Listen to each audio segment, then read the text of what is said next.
आज से कई साल पहले की बात है कि मेरे घर के सामने एक एहसन नामी लड़का रहता था। मैं अपने घर की खिड़की से अक्सर एहसन को देखा करती थी। वो इतना खूबसूरत था कि मुझे उससे बेइंतहा मोहब्बत हो गई। वो मुझे देखने के लिए अक्सर गली में खड़ा रहता था। एक दिन उसने किसी बच्चे के हाथ अपना फोन नंबर भेजा। यूं हमारा फोन पर राब्ता बहाल हुआ। फिर हम दिन रात फोन पर आपस में बातें करने लगे। मुझे घर से बाहर आने जाने की इजाजत नहीं थी तो हमारी कभी आपस में मुलाकात हुई ही नहीं थी। हम एक दूसरे को दूर से देखकर ही खुश हो जाते थे। 2 सालों बाद उसने मुझे बताया कि उसे ब्लड कैंसर हो गया है। ये सुनकर मैं बहुत रोई और उससे वादा किया कि मैं कभी भी उसका साथ नहीं छोड़ूंगी। लेकिन वक्त के साथ साथ वो बदसूरत होने लगा। कैंसर की वजह से उसके सर के बाल गिरने लगे।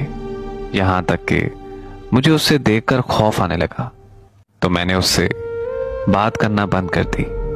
फिर मेरी जिंदगी में फैसल नाम का एक लड़का आया। मैं फैसल से फोन पर बातें करने लगी। मैं फैसल की मोहब्बत में इस कदर मगन हो चुकी थी कि एहसन तो मेरे जैसे दिलो दिमाग से ही निकल चुका था।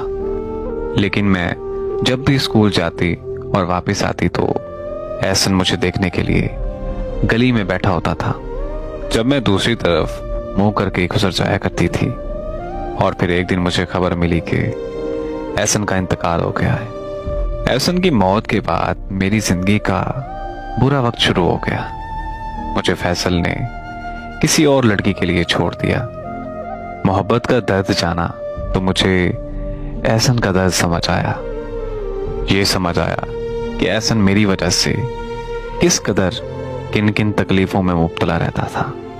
अब मैं कई सालों से अपने घर की खिड़की से बाहर घंटों घंटों तक एहसन को ढूंढती रहती हूँ, लेकिन वो मुझे कहीं नजर नहीं आता। और अब मुझे तो फैसल की कोई बात याद नहीं आती, मगर एहसन का चेहरा हर वक्त मेरी आंखों के सामने रहता है और मैं उसकी यादों में घंटों बैठ के रोती रहती हूँ। काश वो एक बार वापस आ जाए तो मैं उसके पांव पकड़कर माफी मांग लूंगी। सही कहते हैं कि इंसान की कदर तब होती है और उससे मोहब्बत तब होती है जब वो इस दुनिया से रुखसत हो जाता है। बहुत कम लोग होते हैं जो वक्त पर अपनी मोहब्बत की कदर करते हैं।